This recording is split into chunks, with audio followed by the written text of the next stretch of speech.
Actually, this movie's not very good. Let's just talk about it.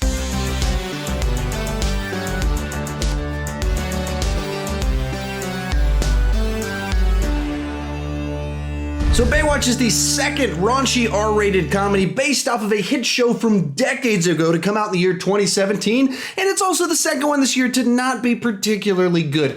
In this movie, The Rock plays the head lifeguard at Baywatch, and they're looking to recruit some new people, so Zac Efron has been recruited by The Rock's boss because he's a gold medalist who's looking for a job and they think will be good for press. And The Rock is not so impressed with Zac Efron, so they have some machoisms back and forth between the two of them, and somehow all of this ends up tying in with a drug plot, and it's a movie that's not a very good remake of the show, it's not a very good comedy, and it's not a very good action movie, but it tries to be all those and kind of fails at all of them at the same time.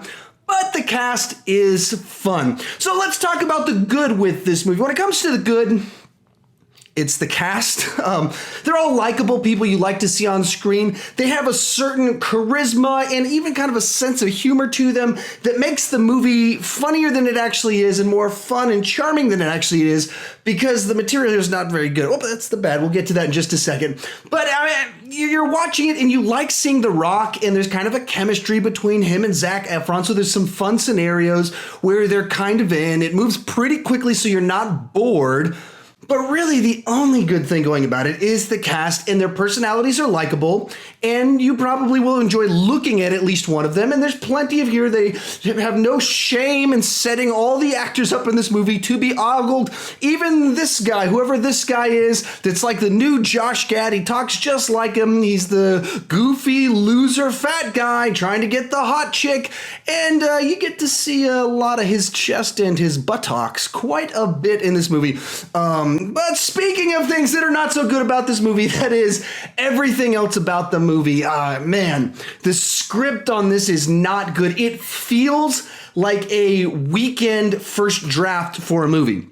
It feels like they went, yeah, what if we did like 22 Jump Street with Baywatch, and you get someone like The Rock, you get someone like Zac Efron. That's great. Can you write a script for it? And then someone goes off for a weekend and they come back with it, and you've got all the pieces that look like a good movie. So you've got kind of a story arc with Zac Efron and him trying to find his place in this world. And then you've got kind of the part that gives it the action with the drug lords. There's a scene in it that kind of has this self-referential stuff where Zac Efron's like, hey, you guys this is work for the cops. You're not supposed to be investigators. So you can see where there's self-referential, poking fun at the nature of the TV show and the premise of the movie itself. But none of it plays out right. None of it is good. None of it is fully developed. All of it feel like the seeds of good ideas, but not good ideas themselves. Certainly not the way they're actually played out in the movie that you're watching, which is very frustrating because you can see how this could have been the next 21 Jump Street or the 22 Jump Street. You could see how it could have been that with the cast that they have, even the basic premise that they have, just not the execution. And even it's not just the script, the way it's composed is very clunky and awkward, where it starts off and they're just trying to introduce all the characters, and so then it's just choppy the way it plays out, and the director doesn't know how to balance all these storylines quite right.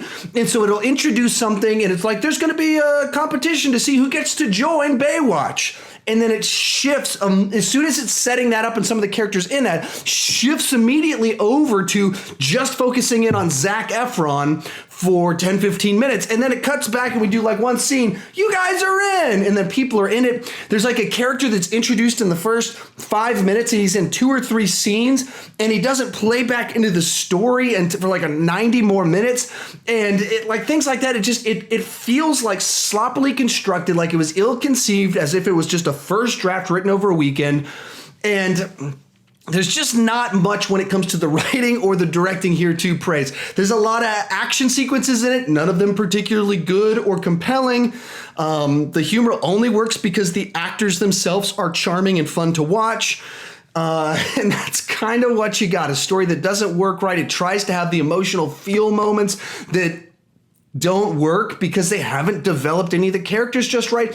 Even the characterizations of trying to figure out. So in some scenes, Zac Efron is established to be a total moron. but only in about 4 or 5 scenes. And in the scenes where he's a moron, he's a total idiot. Then the rest of the movie, he's just selfish. And so the movie can't decide, is he a moron or is he selfish? And that's, once again, the writer and the director not being able to decide how all the pieces fit together. So you get this wildly uneven movie that just, it does not work. It's not as good as it should be.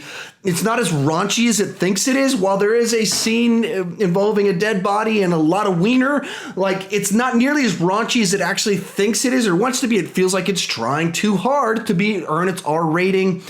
But like I said, I wasn't bored. The cast is enjoyable. And I'm trying to decide how to rate this one. I view it very much on par with Chips from a few months back. Chips didn't have as good of a cast, but it had a more coherent story. This one's story, I mean, just so uneven and unsure of what it's trying to be, but the cast is quite pleasant. So I'll kind of even those two things out. I wasn't bored. This one did feel a little bit overlong. It wasn't nearly funny enough. The story does not work. The action is poorly directed. The cast is quite nice. I will give this one 4.5 out of 10. No reason to rush out in the theater, if I'm being honest. If you're interested in the premise of it, if you like this cast, check it out at Redbox, and you probably won't be disappointed. Certainly don't go pay full price. It is not worth it at all. So how about you? What did you think about it? Tell me down in the comment section down below.